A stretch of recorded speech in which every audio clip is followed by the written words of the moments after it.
Good evening, and happy Father's Day to all you dads out there. Um, and before I share a few comments about Father's Day, Pastor Joe's walking away, but happy 16th anniversary to the Fessler family. Um, when Pastor Chris started putting together the schedule for doing music here on a Sunday night, and the day being Father's Day, he asked Patrick and I if we would lead the music tonight. And so we agreed to do that because if you don't know it, Patrick is my son. And as a father, in thinking about Father's Day, there are lots of things that we have that can be good memories of times that we have had with our kids. Now, there are also times that you like to take those memories and put them in a shredder and try to get rid of them, but you never do. And for all of you out there that think you're really good people, I bet your father had the same thoughts. There are things you did that he'd like to have put in a shredder and got rid of too. But one of the things that I think about with Patrick, back in on the weekend of May 28th, 1995, Patrick and I went to RFK Stadium with some other men from his church to a Promise Keepers rally. And there were over 52,000 men there that weekend. And two of the songs that they did were Knowing You and Amazing Grace. And so that's the reason we're doing these songs tonight. Because it's Father's Day, and those were things that Patrick and I did together, or one of the things that Patrick and I did together, that just brings back good memories. And if you can think about the fact of over 52,000 men gathered in a stadium singing Knowing You, that is something that has always stuck with me whenever I hear this song. Because I've often wondered how far away from that stadium could you hear the sound of all those men singing and the witness that they may have had to the community around RFK Stadium. So this is Knowing You, so please stand and sing along with us.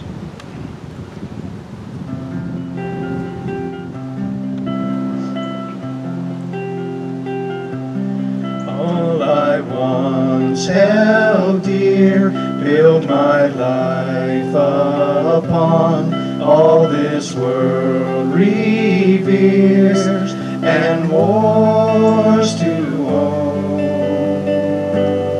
All I once thought gain, I have counted loss, spent and worthless now, compared to this.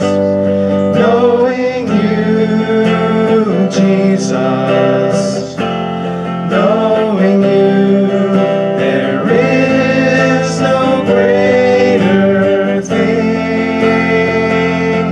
You're my all, you're the best, you're my joy, my righteousness, and I love You, Lord.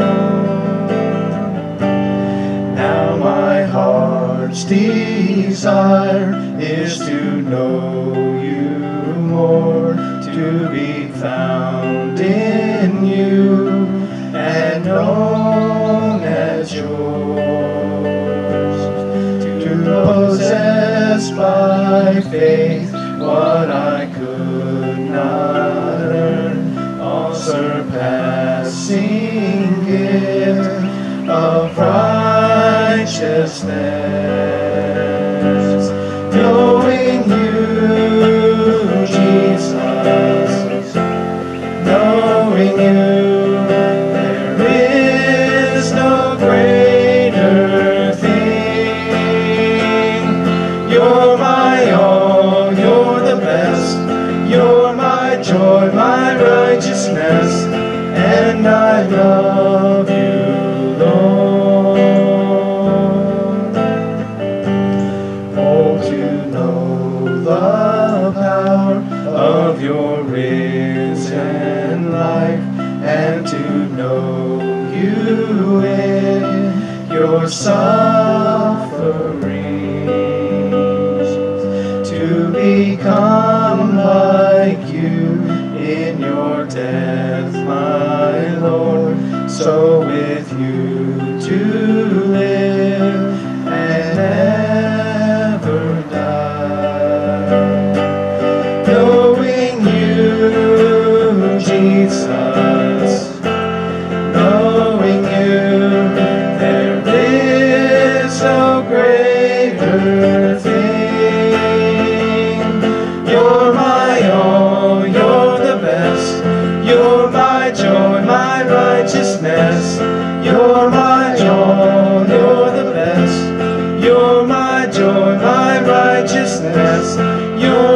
my all, you're the best. You're my joy, my righteousness, and I love you, Lord. And I love you, Lord. And I love you, Lord.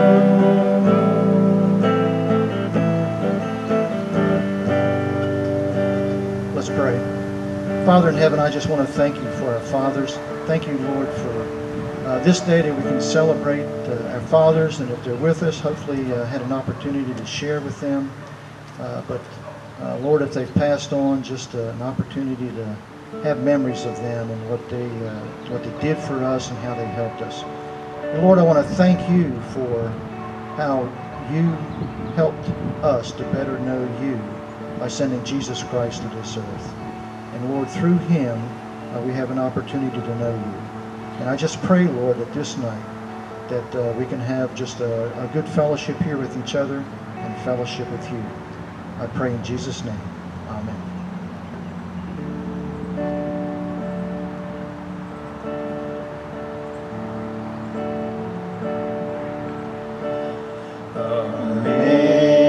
Amazing grace, how sweet the sound that saved a wretch like me. I once was lost, but now I'm found. Was blind, but now I see. 'Twas grace that taught my heart to fear, and grace my fears relieved. How precious did that grace appear the hour I first believed. Through many dangers, toils, and snares, I have already come. 'Tis grace that brought me safe thus far, and grace will lead me home. Be seated.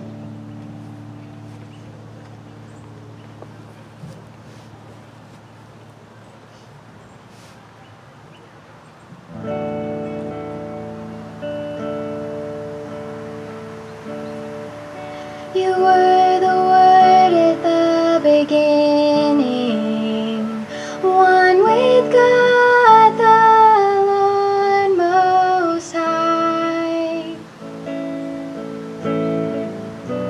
Your hidden glory in creation, now revealed in you are Christ. What a beautiful name it is. What a beautiful name it is. The name of Jesus Christ, my King. What a beautiful name it is. Nothing compares to this. What a beautiful name it is. The name of Jesus.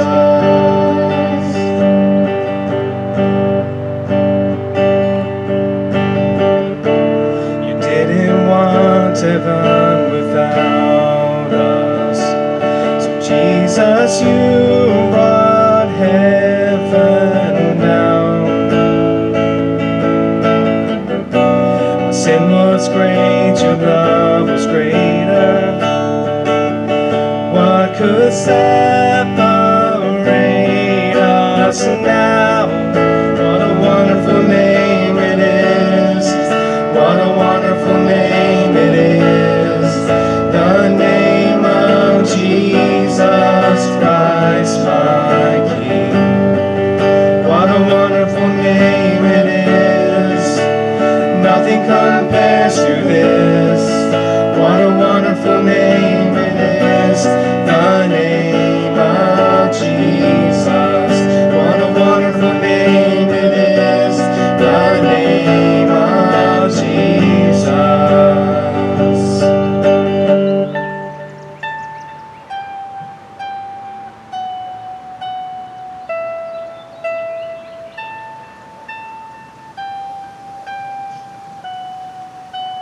Death could not hold you, the veil tore before you. You silenced the boast of sin and grave. The heavens are roaring the praise of your glory, for you are raised to life again. You have no rival, you have no equal, now and forever, God, you reign. Yours is the kingdom, yours is the glory, yours is the name above all names. What a powerful name it is. What a powerful name it is. The name of Jesus Christ, my King. What a powerful name it is. Nothing compares to this. What a powerful name it is. The name of Jesus. Death had no rival. You have no equal. Now and forever, God, you reign. Yours is the kingdom. Yours is the glory. Yours is the name above all names. What a powerful name it is. What a powerful name it is. The name of Jesus Christ, my King. What a powerful name it is. Nothing can stand against. What a powerful name it is. The name of Jesus. What a powerful name it is. The name of Jesus. What a powerful name it is. The name of Jesus. Lord and Heavenly Father, what a beautiful name, what a wonderful name, what a powerful name Jesus Christ is. We just thank you, Lord, for your sending him here to be with us. We thank you, Lord, for the opportunity we have tonight just in fellowship and just to listen to the message as Pastor Joe comes forward, and just give you thanks, Lord, that you would use him to speak your message. Pray in Jesus' name. Amen.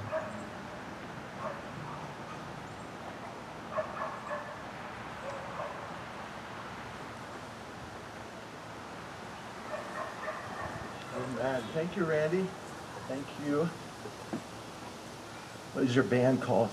Father, Son, Macy Plus. Just kidding. Thank you, guys.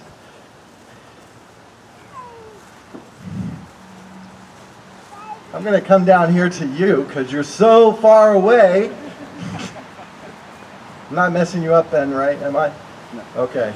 Yeah, this is my bad side, and this is my other bad side, just so you got that all set. So thank you guys for leading us in worship. And I just have 3 short points I want to bring to you this morning.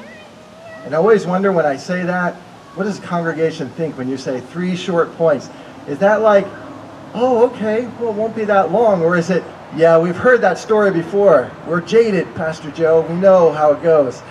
So I promise I'll try to make it short there. And since I spoke some to fathers this this morning. I won't be doing that tonight. And you can take your Bibles, turn to Joshua chapter 6, or look on the app for the text there. Joshua chapter 6 is where we will be.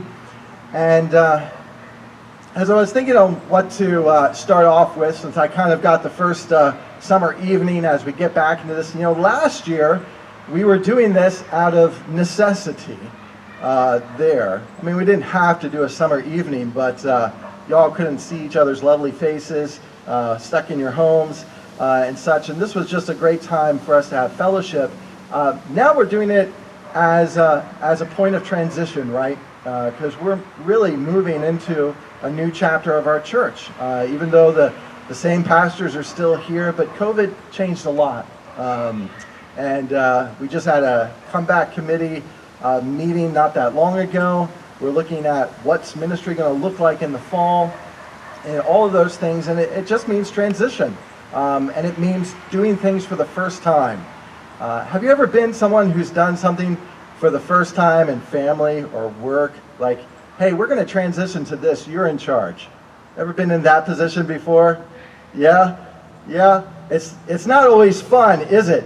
The first guy through the breach kind of is the one who gets the bruises and the hurts and whatnot, but it's still important.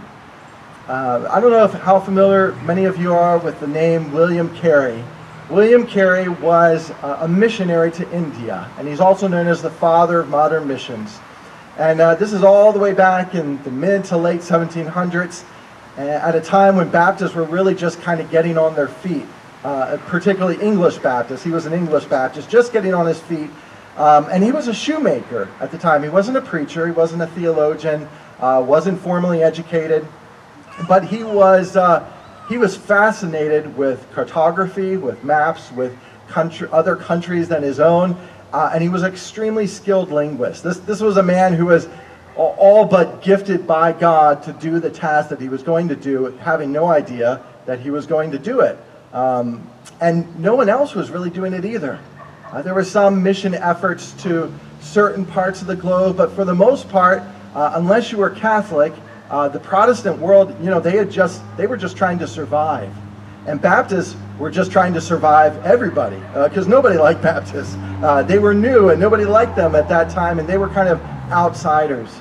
And so all the excuses in the world not to jump forward, right? Not to do what God called them to do. And Carey was in a meeting where they were discussing the very issue of missions. And he's like, look, it's right in Scripture. God says we need to go. So we need to go. I mean, that's all as simple as it is. And you know what? I'll be the first one to go. I'll be the first one to go through the breach. And he was. And he has just an amazing story. We're not going to relay it all to this morning. I just wanted to kind of jump in with an illustration there with our point. But please go read the story of William Carey and be inspired to live for your God. Joshua chapter 6, verses 1 through 20. I'm going to read just a part of this, and we'll jump in at other parts. Chapter 6 says, Now Jericho was strongly fortified because of the Israelites, no one leaving or entering. So the city of Jericho, they're aware of Israel coming to them, and they have fortified their city because God has called the Israelites to take the land of Canaan, to conquest. This is the conquest of Canaan, and Jericho is the first on the list, right? This is their first moment. This is their transition moment. They've been in the wilderness for years, for decades, and God is saying, now's the time. And I'm calling you, Joshua, to lead them to do this thing. And so Jericho is ready for them. And I've always wondered, as I've kind of read this story, why not just go around Jericho? It's a fortified city, right? So this doesn't present a lot of good options for Joshua. He's either going to get a lot of his men killed, and thus the conquest stopped right from the beginning, or if he tries to go around, and that was my thought, why not just go around? Why not go into the land and establish yourself elsewhere? But the problem is that Jericho would then just send a force behind them as others were coming in before. And so he had to start here, but it was not going to be an easy start. They were fortified. They were ready for them. And the Lord said to Joshua, look, I have handed Jericho, its kings, and its best soldiers over to you. March around the city with all the men of war, circling the city one time. Do this for 6 days. Have 7 priests carry 7 ram's horn trumpets in front of the ark. But on the 7th day, march around the city 7 times. And while the priests blow the trumpets, and when there is a prolonged blast of the horn and you hear its sound, have all the troops give a mighty shout, and then the city wall will collapse, and the troops will advance, and each man straight ahead. So you're familiar with this story, right? You know, if you've been to Sunday school at all or whatnot, you've heard this before. You've probably illustrated it. You've probably been a small child walking around some table or lamppost or whatever object your Sunday school teacher put in front of you to illustrate this idea. But notice what God says here at the very beginning. The Lord said to Joshua, look, I've handed Jericho, its kings, and its best soldiers over to you. God's talking like it's already done. I wonder, Brian, maybe some of the others who raised their hand, like when you said you've been put in charge, we're doing this for the first time and you're in charge. Did they talk like, no problem, right? This is already done. I'm really giving you the easy part here as it goes. I wonder if Joshua was thinking that. What do you mean this is already given into my hands? Like I still see this big fortified wall in front of me, and how am I going to handle this? I was thinking of another thought came to mind as if you've read Far Side comic before, best comic, right? You can do a perfect joke in just one slide. You don't need 3.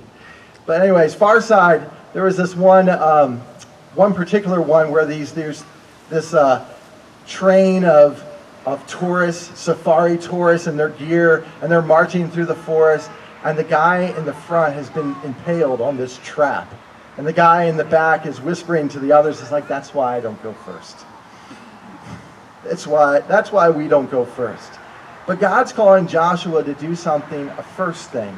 He's saying, you were slaves just moments ago, and now I've freed you, I've made you my own people, and now you're going to function as a real people, as a kingdom, and even as an army.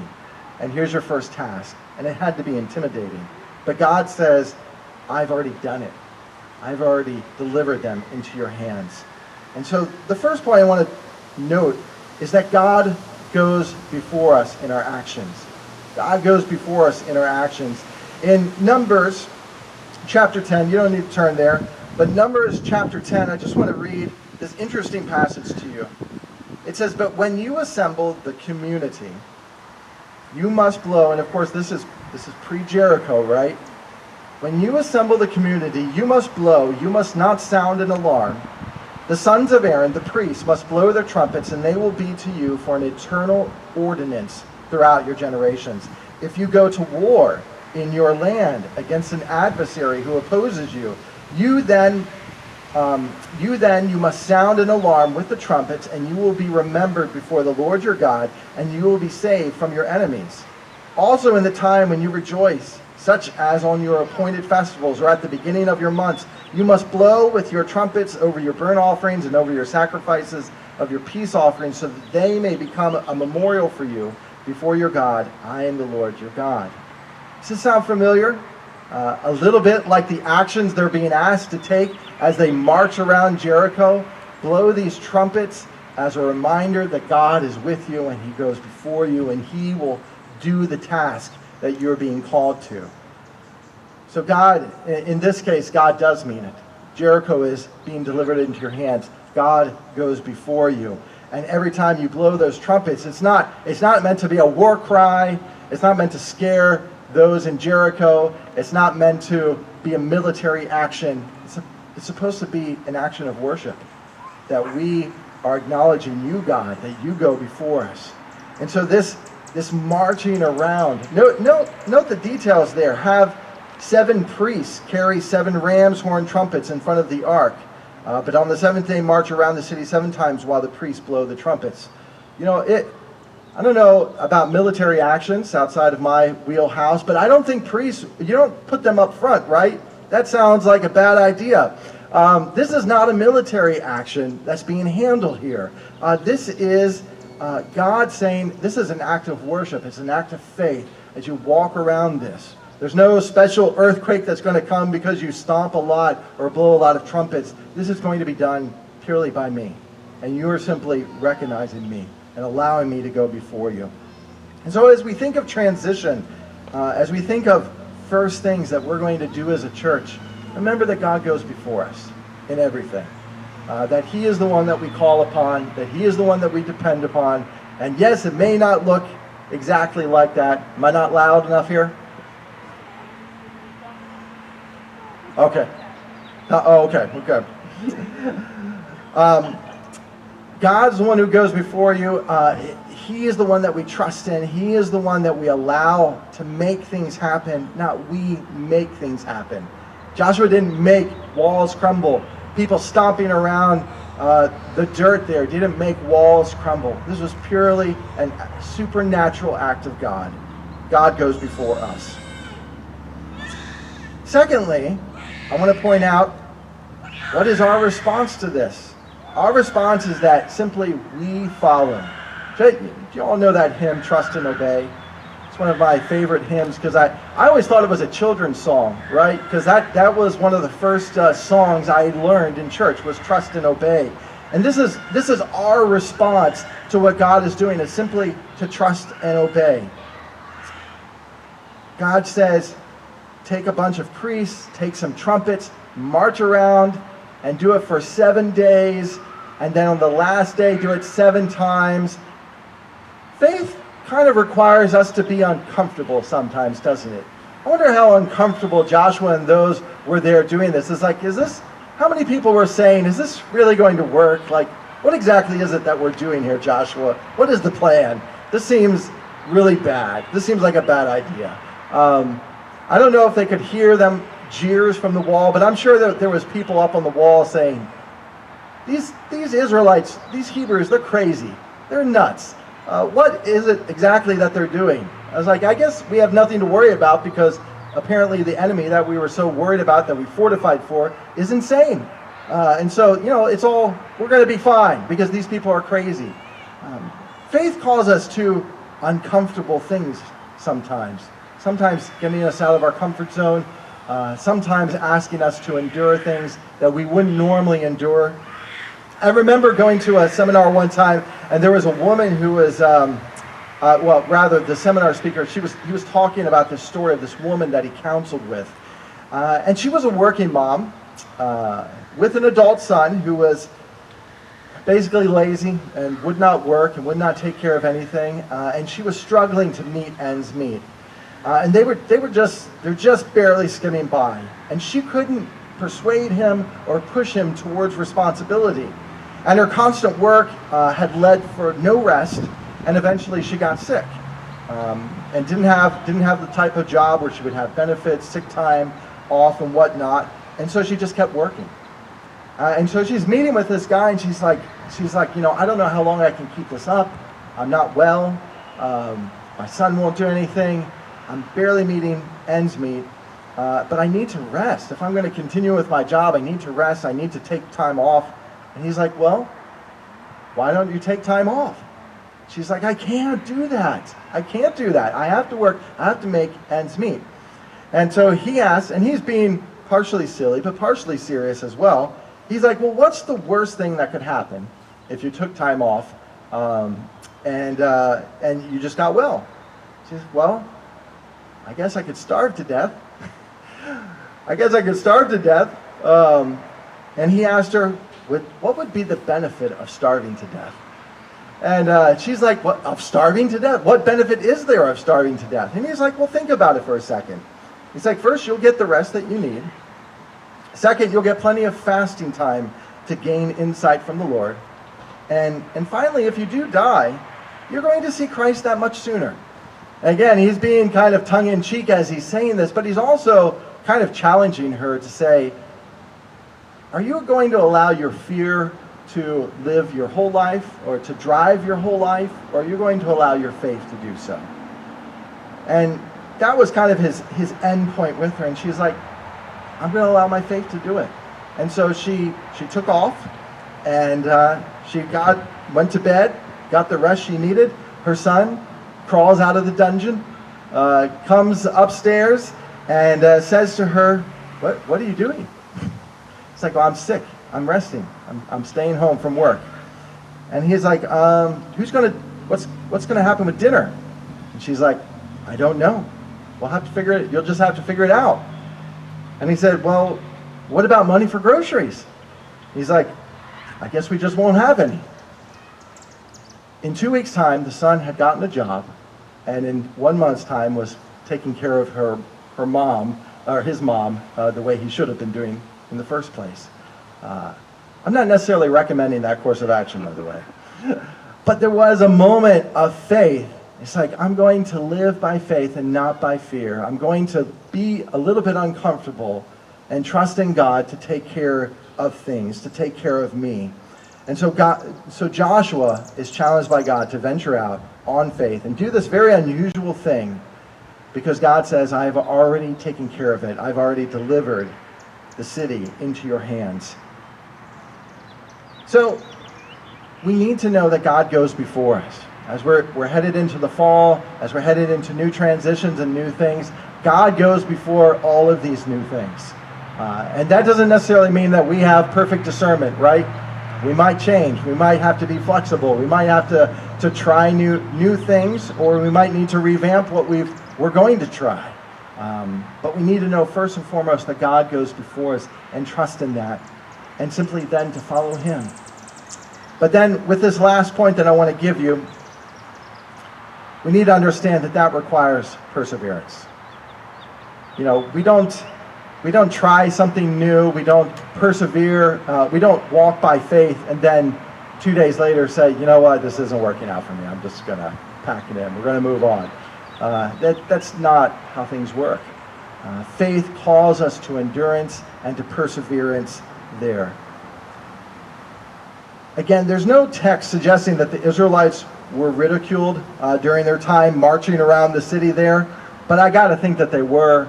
I got to think that doubts were creeping in because time is one of those great factors that destroys faith. You know, we can always deal with difficulties in a singular moment, can we not?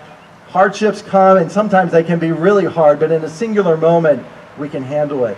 But what if that hardship continues on to the next day, and the next week, and the next month, and the next year, and the year after that?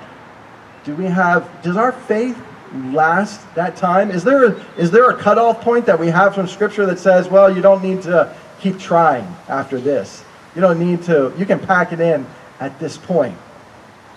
I was doing some counseling with some folks, and we were talking about marital counseling, and we were talking about what are some things, some factors that you're really worried about, that you really think would be a major struggle.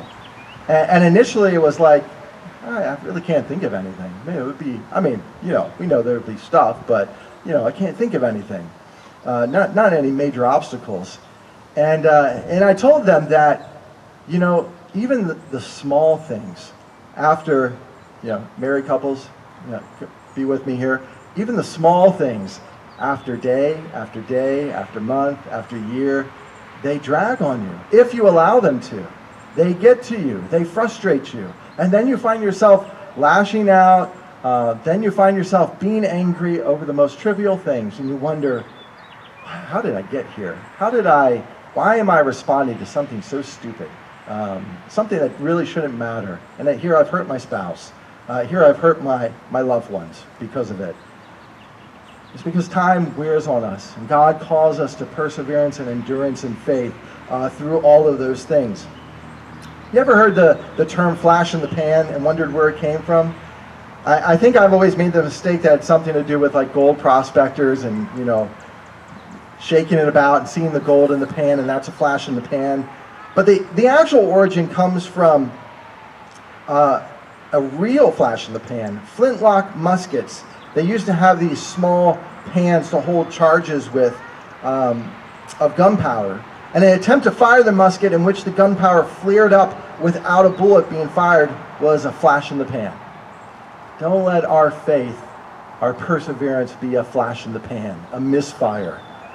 Let's not go into our new year saying, hey, we're going to push hard for God, knowing that He goes before us, and say that a month later, I don't think this is working out. I don't like this. I think we should try something different.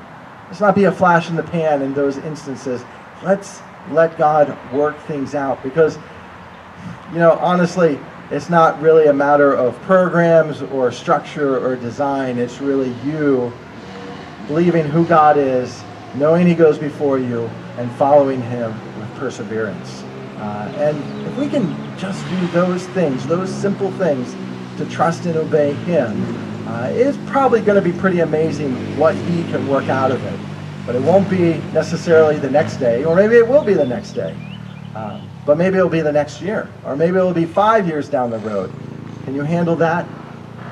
What if God says, I have this great blessing for you 5 years down the road, but you're not going to know about it, you're not going to see it, you're not going to see evidence of it until that happens. Would it still be worth it to persevere with Him in faith? I want to close with a little bit of William Carey's story to finish it off with. William Carey would eventually bury 2 children in India. His first wife, Dorothy, because of the loss of her child, went into a nervous breakdown. He was put into prison during that time. She would flee back to England because she simply was not well enough to continue, and eventually died later from symptoms there. And he would carry on. He would remarry again. 10 years later, his second wife would die as well. He would carry on. He would continue again. He would work with a missionary couple that was there. They would put 5 years of work into translations into the Hindi language there in India to bring the gospel to that nation, to bring the Bible to that nation. And a fire destroyed their workshop in 5 years worth of work, and he had to start all over again. 7 years, it was 7 years before William Carey saw a single convert to the faith while he was in India. But today he is known as the father of modern missions. Today, missionaries, even to this day, after all that we've learned, we still use many of the principles that William Carey developed for missionaries at that time. If you go over to India today, you'll find a university that was built in his honor. You will find many people in that nation that know him very well. Probably more people that know him here or know him in England. He knew God went before him. He trusted in what God would do, and he persevered to the end. In fact, he had this saying that I know how to plow. I know how to plow. I hope that we at Lexington Park Baptist Church know how to plow as we go into these new transitions into the future and see what God would do for us. Let's pray. Father, we thank you so much for these folks and coming out and sharing their evening with us as we get into the Word, and we pray that we would be those who see what you're doing, that we would, by faith, trust that you go before us, and Father, that we would follow faithfully. I ask that you give us an extra ounce of perseverance in doing so, knowing that you are working all things out for our good to those who love you. And Father, I just ask that you would bless these folks as they go out into their week, bless these fathers as they spend time with their sons. I pray that they would have a joyous week, but most of all that they would have a week following after you. We just thank you for all you do for us. In your name we do pray. Amen. If you would, if we could all stand and sing maybe just one verse of that hymn. I know you don't have the verses. I trust many of you already know it, of Trust and Obey. And we'll do that to close out our evening service. All right? When we walk with the Lord in the light of His Word, what a glory He sheds on our way. And while we do His good will, He abides with us still, as with all who will trust and obey. Trust trust and obey, for there's no other way to be happy in Jesus but to trust and obey. Have a great night.